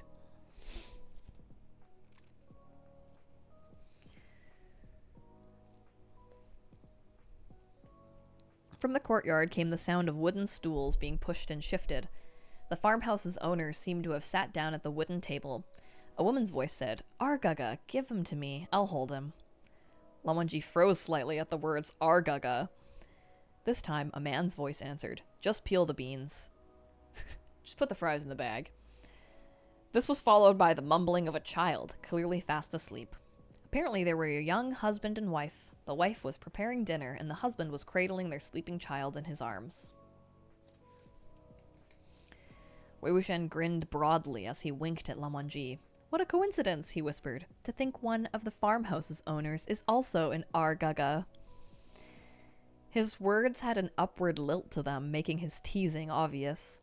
Lan Wangji swept a profound look at him and then twisted his head away. Wei Wuxian's heart fluttered and he leaned over to whisper in Lan Wangji's ear, "Lan Argaga." Lan Wangji's breathing appeared to hitch. The gaze he turned on Wei Wuxian carried it with a hint of warning. In the courtyard, the wife laughed. "You don't know how to hold him. Won't I be the one who has to soothe him when you wake him up later by accident?" "He went wild playing today, and he's tuckered out," the husband said. "He won't wake up for now." The wife broke and peeled the beans. "Argaga, you really have to be a bit stricter with Abao. He's only 4 years old and already like this. Can you imagine what he'll be like when he grows up? That other child has been driven to tears a few times already, saying he never wants to play with him again." "But he still gives Abao attention every time," the husband pointed out. "He says he doesn't want to play with him, but deep down, he clearly does." Wow, it's like they're talking about Wangxin. Wei Wuxian let loose a snicker. "Lan Argaga, what do you think about that? Do you agree?" "Stop talking," Lan Wangji said. Oh my god, Wei Wuxian on top of him, calling him Lan Argaga? Come on! Ordinary folks could not hear their quiet commentary. As the couple chattered about in their domestic trivialities, Wei Wuxian relentlessly whispered "Lan Argaga" in Lan Wangji's ear 7 or 8 times. His crooning was light and soft. As if he could no longer bear the sound of it, Lan Wangji suddenly flipped them over in a quick, steady movement that didn't even rustle the pile of straw. Wei Wuxian was now pinned beneath him. "Say it again and you will be silenced," Lan Wangji stated in a whisper. Wei Wuxian, "Say it again and you will be silenced!" Wei Wuxian reached for his face, but Lan Wangji caught his wrist at once. Wei Wuxian told him, quite solemnly, "Hang Guanjun, there's straw stuck on your forehead ribbon." On hearing this, Lan Wangji slowly released his grip. Wei Wuxian helped him remove the tiny piece of straw, bringing it before Lan Wangji's eyes. He smugly said, "See, I didn't lie to you, did I?" Before he could be smug for long, he heard the young wife say, "Even so, you can't let Abao bully others as he pleases." Unruffled, her husband commented, "Let him be. He's a boy. Boys always bully the ones they're sweet on. They just want their undivided attention." Just like Wang Xin. Wei Wuxian's smile froze at those words. The child seemed to wake at this point. He mumbled something in his little voice, and the husband and wife both hurriedly soothed him, playing with him for a moment until he fell asleep again. "Argaga, that isn't the only reason I told you to discipline Abao," the young woman said. "Things haven't been safe of late. You have to tell him not to run all over while he's out playing, and to come home earlier." "I know," the husband replied. "Is this about the old graves that got dug up near the village a few days back?" "I hear it's not just our village," the wife said. "Even the ancestral graves of city folk have been disturbed. It's bizarre. It's better for Abao to play at home and not keep going outside." "Yeah, it would be bad if he ran into that Yiling patriarch or something," the husband said. Wei Wuxian was speechless. "I grew up listening to stories about the Yiling patriarch," the young woman said softly. "If you're naughty, I'll have the Yiling patriarch come for you and feed you to the ghosts." I thought that was just adults having fun scaring children, but who knew? He really existed, and he really came back. "Yeah," the husband chimed in. "The moment I heard about the grave digging, I thought of him, and I was right. The city is abuzz with rumors now." There was nothing Wei Wuxian could do but resign himself to being inextricably linked with grave digging. He'd done his fair share of it in the past, that much was true. The Sunshot campaign was by far the most infamous example. He dug the hell out of every last Wen ancestral graveyard and conscripted every last one of their clan's corpses into his army of the dead. And he'd also turned every single Wen cultivator he killed into his puppets, commanding them to slaughter their own kin and companions. During the Sunshot campaign, these deeds had been widely considered inspiring and praiseworthy, but as the Sunshot campaign dipped further into the past, they were treated with far more horror and contempt. Even Wei Wuxian himself shared the current public sentiment. In retrospect, he truly had gone too far, and with the exposing of his identity a few days ago, he couldn't really blame anyone for hearing about this rash of grave-digging incidents and immediately assuming them to be the work of the Yiling patriarch. "I just hope he knows every debt has its debtor," the wife said. "If he wants to seek revenge, go take it out on cultivators. Don't harm ordinary folk like us." "Who can say for sure?" her husband said. "I was still very young when he killed more than 3,000 people in one go in Qishan. But I remember it wasn't just cultivators who feared him. Common folks feared him too. He's maniacal, bloodthirsty demon. One who would even turn his back on his own flesh and blood." Wei Wuxian's smile gradually grew subdued. He had been quite interested in listening to the young couple chat about domestic trivialities, but now all of a sudden his head felt like it weighed 1,000 tons. He couldn't raise it and couldn't manage to look at the expression on Lan Wangji's face. The rest of the couple's conversation was completely lost to him. Just then, a terrifying snarl suddenly echoed from outside the farmhouse. The family of 3 had been talking and laughing as they ate their meal in the courtyard, but this abrupt and inhuman roar startled them so terribly that one of the bowls fell to the ground and shattered. Abao started crying, and the young man grabbed a hoe. "Don't be scared! Don't be scared!" They were the only ones startled. Even Lan Wangji and Wei Wuxian... They weren't the only ones startled. Even Lan Wangji and Wei Wuxian jerked slightly. Lan Wangji moved to get up, but Wei Wuxian, coming to a sudden realization, grabbed at the front of his clothing. "Don't move," he said. Lan Wangji's eyes widened slightly. The snarling creature was clearly both savage and evil. If this farmer tried to take it on alone, he would no doubt lose his life. But Wei Wuxian insisted, "Don't move." A scream... Oh my god, I just got Kate's drawing. I'm looking at it on my watch. Oh, damn! You guys, you're gonna want to follow Kate's Patreon. Wait, let me share this picture really quick. I'm proud of you to have actually drawn when I told you to draw, Kate, because you told me to tell you to draw. There you go. Yeah! We love to see it.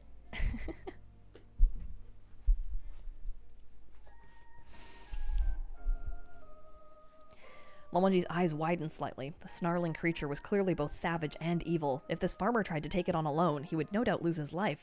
But Wei Wuxian insisted, "Don't move." A scream rang out from the courtyard, along with more crazed, inhuman roars. The noise was extremely close. The creature had entered the compound. Lan Wangji could not lie still anymore, and Bishan left its sheath at the speed of lightning. They heard the family of 3 fling the door open and flee, screaming all the way. The pile of straw had scattered everywhere after being slashed by Bishen. A creature in black stood in the courtyard amidst the rain of dancing straw. Its hair was disheveled, its fangs were bared, and horns sprouted all over its body. It looked once terrifying and comical. Lamonji, who had never seen such a monster before, was slightly taken aback. Wei Wuxian, meanwhile, had already opened his mouth to give praise. "Oh, Wen Ning! Your shouts are ever so scary after not using your voice for many years."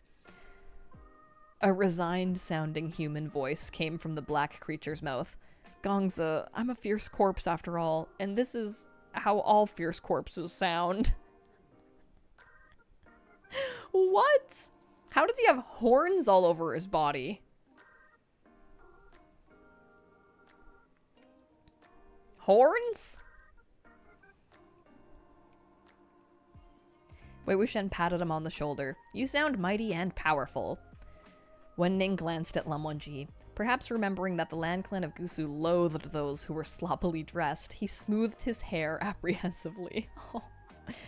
Wei Wuxian, unable to bear the sight of the tree branches sticking out of his hair, plucked one off. "Why did you suddenly jump out? And looking like this to boot? Were you robbed? What's all that stuff smeared on your face?" "Dirt and mud from the ground," Wen Ning answered. "I saw that the both of you went in and didn't come out after such a long time." "You've been following us?" Wei Wuxian asked. Wen Ning nodded, and Wei Wuxian understood. Wen Ning didn't dare to approach anyone other than him, so he'd secretly tailed them after they departed the cloud recesses. When he saw no movement after they entered the farmhouse, he'd gone to eavesdrop and heard the young couple discussing Wei Wuxian. Feeling awkward just standing there, he thought to scare them away so Wei Wuxian and Lamonji could come out, and he probably felt his usual appearance wasn't sufficiently intimidating, so he'd stuck a whole bunch of random things to himself. Oh my god! Wei Wuxian almost laughed himself to death at Wen Ning's antics. Wen Ning looked abashed as he vigorously wiped the mud away, and as he did, Wei Wuxian noticed the blood on his hands. "What happened?" "Oh, it's nothing," Wen Ning replied. "The stench of blood," Lamonji said. It was only then that Wei Wuxian noticed Wen Ning reeked of blood. His heart stopped. Wen Ning hurriedly waved his hands. "It's not blood! Or, no, I mean, yes, it's blood, but not the blood of living humans." "Not living humans?" Wei Wuxian questioned him. "Did you fight with something?" Wen Ning led them to a patch of forest some distance away. There were 20 or 30 fresh graves in the woods, next to a partially dug pit with a pile of corpses beside it. A pile rather than a stack, because the corpses were in pieces. Wei Wuxian went up to inspect it. Some of the severed arms were still clenching and unclenching their fingers, while some of the hands were still opening and closing their jaws and filling the air with the sound of grinding teeth. They had already turned into animated corpses. "You tore 'em up pretty good," Wei Wuxian commented. "If I didn't, they would have been completely unstoppable and gone on to bite people," Wen Ning said. "They were fierce corpses, like these, all along the way." "The entire way? Were you hurrying ahead of us to dispose of them?" Wen Ning nodded hesitantly. His ability to identify his kind was better than that of the living humans, and he could do it over a greater range too. If that was the case, it was little wonder their journey had been so uneventful. Given the news that a horde of fierce corpses was making its way to Yiling, Wei Wuxian had been wondering why they hadn't encountered a single one. It seemed Wen Ning had beaten them to it and cleared out any such obstacles. "When did you start following us?" Wei Wuxian asked. "Since Golden Carp Tower," Lamonji replied. Wei Wuxian looked at Wen Ning. "He lent a helping hand during the fight against the various sects," Lamonji explained further. Wei Wuxian sighed. "Didn't I tell you to find a place to hide and not worry about anything?" Wen Ning gave a wry smile. "But, Gongza, where would I go to hide?" Upon a time, he had somewhere he could return to, a people he could follow, but now everyone other than Wei Wuxian was incomparably unfamiliar to him. Oh. After a moment of silence, Wei Wuxian stood and patted off the dust on his bottom hems. "Let's bury them." Wen Ning nodded hurriedly and continued working away at the partially dug pit. Lamonji drew Bishen. The moment the sword's aura emerged, the ground cracked apart and muddy soil went flying everywhere. "Hank Jun, are you going to help with grave digging too?" Wei Wuxian asked. Lamonji turned his head, about to speak, when he saw Wen Ning standing right behind him. Wen Ning tried his best to lift the stiffened corner of his lips and squeeze out a smile. "Lan Gongsa, do you need any help? I've finished digging my side." Lamonji glanced behind him at the row of pitch-black pits and the mound of soil piled up neat and high. Wenning maintained his smile. I do this sort of thing often. I'm experienced. Fast. No explanation was needed as to who often made him do that sort of thing. After a moment of silence, Lamonji said, "No need. Go help." Trailing off, he realized Wei Wuxian had not moved at all, but was squatting over to the side, watching them work. He'd swiped a melon on his way out of the farmhouse and now seemed to be mulling over how to cut it open. He caught sight of Lamonji's judgmental gaze. "Hengguan-jun, don't look at me like that. I have no tools and my spiritual power is weak, alright? Every discipline has its experts. That much is true. When it comes to digging graves, Wenning is the fastest. The two of us might as well discuss how to eat this melon. Bishan isn't usable for the time being, since it just dug a grave. Do either of you have spare blades or swords or something?" Wenning shook his head. "Sorry, I didn't bring anything." "Hengguan-jun, Wei Wuxian said, did you bring Suibian with you?" ... Lamonji gave no comment. In the end, he still retrieved Suibian from his chicken sleeve. I feel like they could have wiped off Bishan. With the melon in one hand and the sword in the other, Wei Wuxian gave the blade a flashy twirl. Swoosh, swoosh.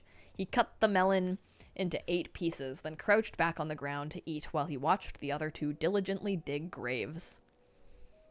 Within an incense time, Wenning had dug a row of neat, uniform pits. He apologized as he interred the corpses he had previously dismembered. "I'm really sorry, everyone. I can't tell your corpses apart anymore. Please don't take offense if I bury you in the wrong arrangement." After finishing the melon and burying the remaining corpses, Wei Wuxian and Lamonji continued on their journey. And Wenning! They're just like, yeah, you stay a couple steps back. Poor freaking guy. They're like, we're not hanging out with you. Yeah, Wenning bulldozing a whole army and acting like it was no big deal. Handgun Jun. Creature from the Black Lagoon says, 2 of my close friends are cosplaying as Wei Wuxian and Lamonji for a con. I'm gonna do a Wenning cosplay and be the canonical third wheel. That's amazing. That's really good. Lamonji didn't want a third wheel. Yeah, truly. I feel so bad for Wenning, though. Holy crap. Do people ship him with anyone?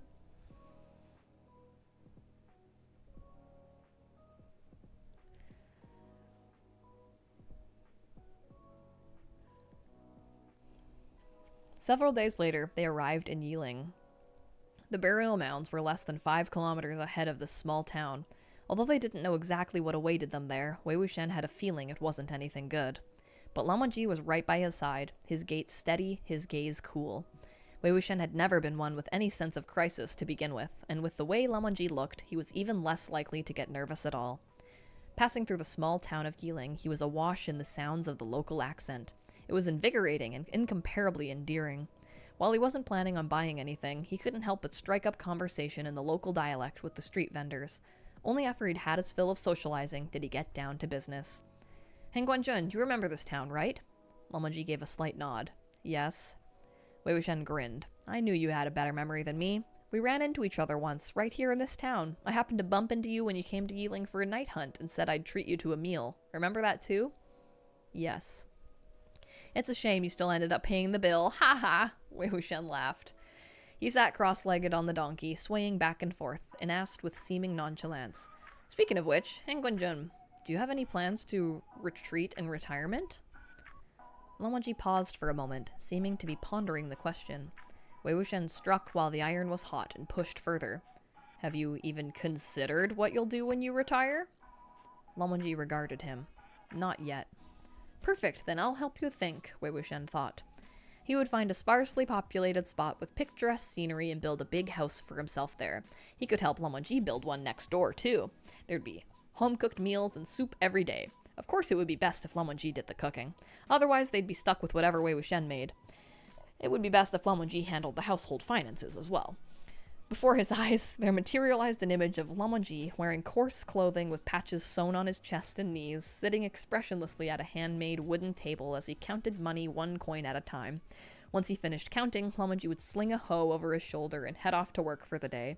Meanwhile, Wei Wuxian what would he do? Wei Wuxian reflected seriously on what he ought to be doing. People often talked about earning their daily necessities by working in the fields or weaving. Well, someone was already tilling the land. Ha ha ha. So that left him with the job of weaving. The very idea made him wince. He saw himself stuck sitting cross-legged in front of a loom all day, restlessly jiggling his knee. No, he should be the one out with the hoe, and Lamojee did the weaving. The latter was more suited to it. They would catch fish until the fields during the day. At night, they'd head out with swords in hand and night hunt and slay evil.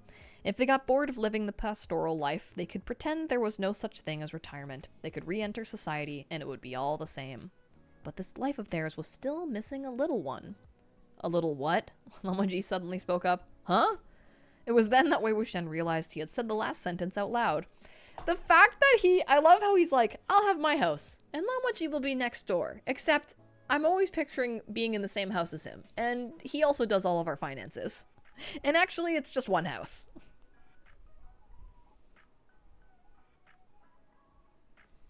He wants to be empregged so bad. Yeah, the one who tills the field and the field that gets pregnant with the seed. It was then that Wei Wuxian realized he had said the last sentence out loud. He quickly and sensibly explained. I said, Little Apple is still missing a little companion. Little Apple twisted its head to look at him and spat hard. Wei Wuxian smacked its head and laughed as he pulled its long ears, but quickly found he could laugh no more. His daydreams had reminded him of something. He'd once had a little one with him. Had the child lived, he would have been in his teens now. The burial mounds were located deep in the Yiling mountain range.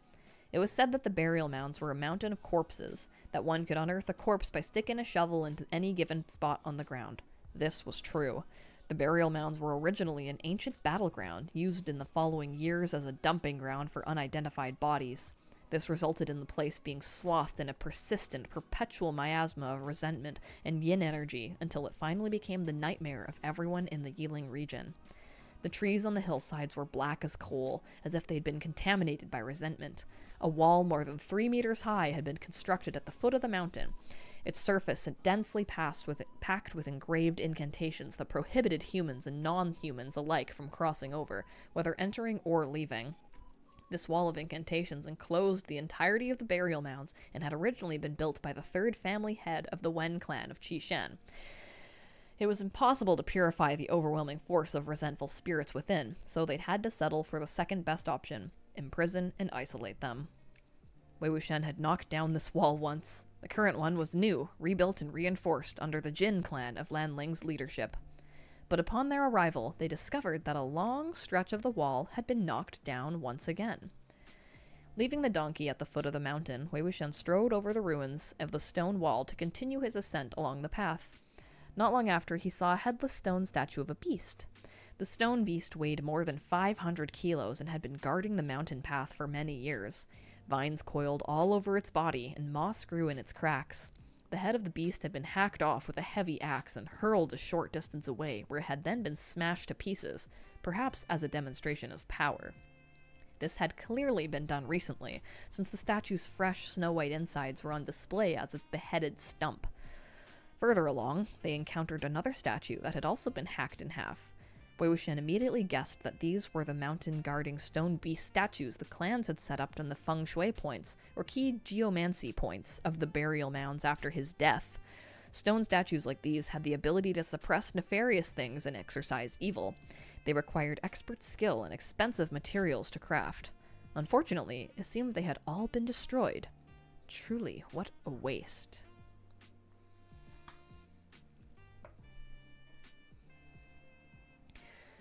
Wei Wuxian and Lamojee walked a few more steps, side by side. With an inadvertent glance back, Wei Wuxian saw that Wen Ning had already appeared. His head hung low as he stood unmoving next to a stone beast statue. Wen Ning, what are you looking at? Wen Ning pointed to the base of the statue. It had been built atop a thick, round, and short stump. Beside the stump were 3 smaller, shorter stumps that were charred black as if they had been burned by raging fire. Wen Ning kneeled and dug his fingers deep into the earth to grab a handful of black soil. Holding it in his palm, he whispered, "JJ." Wei Wuxian didn't know what to say. He walked over and gave him a firm pat on the shoulder. There had been 2 extremely arduous periods in Wei Wuxian's life, both of them spent here. He'd never intended to revisit his old haunts or take a trip down memory lane. And for Wen Ning, burial mounds were even harder to forget. Oh, God. A gust of cold wind swept by. The sea of trees rustled, sounding like the whispering of millions of tiny voices. Wei Wuxian listened intently, bending down on one knee. He gently murmured something to the ground beneath him. Suddenly, a bulge disrupted the earth.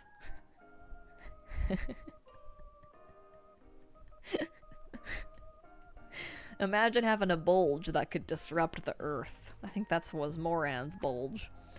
Like a pale flower blooming from black soil, a skeletal arm slowly emerged. The bony hand reached feebly upward, and Wei Wuxian reached out with his own to hold it. He lowered himself even further, and the motion made his long hair slide over his shoulder to cover half of his face. He put his lips to the skeletal hand and whispered something, then fell silent as if he was listening. After a moment, he gave a slight nod of his head. The hand furled back into a bud and burrowed back into the ground. Wei Wuxian stood up and brushed soil off himself. More than 100 people have been caught and dragged up the mountain, one after another, in the last few days. They're all still alive and imprisoned at the peak of the mounds, but whoever's grabbed them has already left the area. There's no telling what they plan to do, but in any event, be careful. The fact that Wei Wuxian just, like, whispered to a skeleton, being like, okay, thanks, love you, throws him back in the ground. Yeah, Walk in My Paw Step says, I love how he mysteriously colludes with the corpse hand in the ground here and then never does it again. Like, yeah, literally.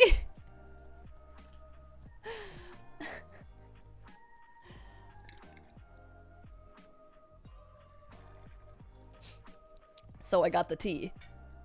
Sometimes I forget he's a very cool necromancer, right?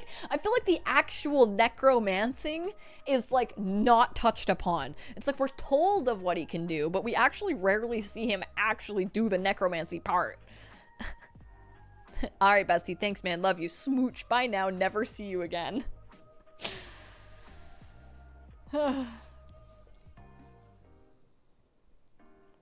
He's like the Lorax. Yes.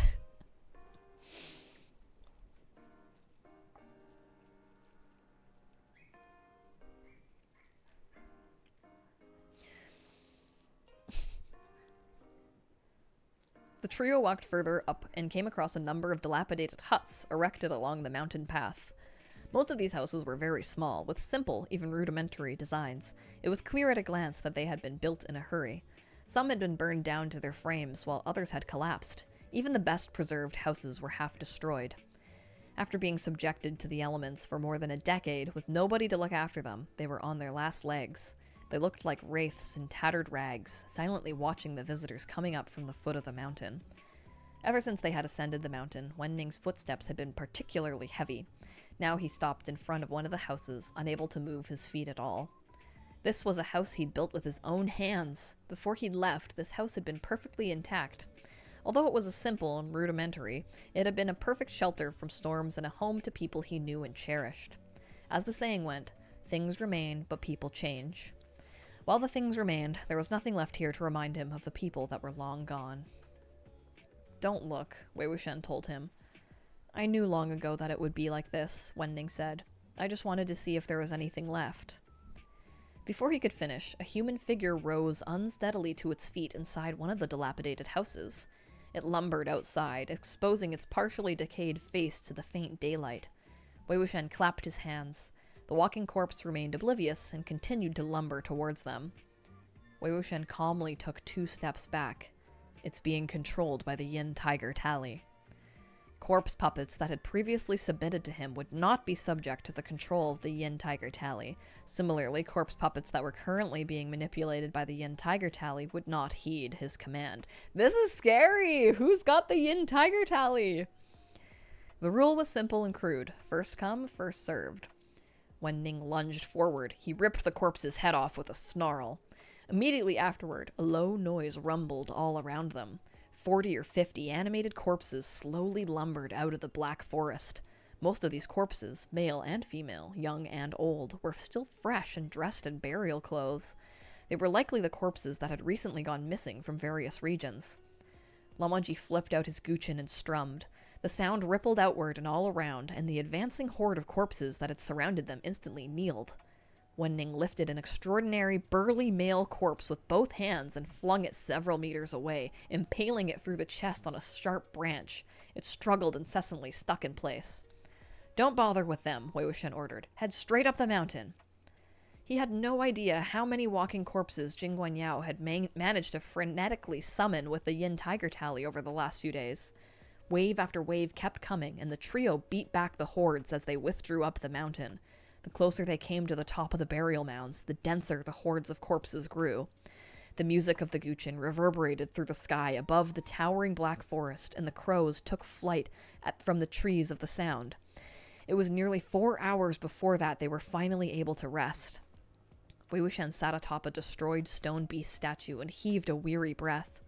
"I used to be the one using that thing against everyone, but now it's finally someone else's turn to use it against me," he mocked himself. "I know now just how abominable the Yin Tiger tally is. If I'd been on the receiving end back in the day, I'd have wanted to kill whoever made the damn thing too."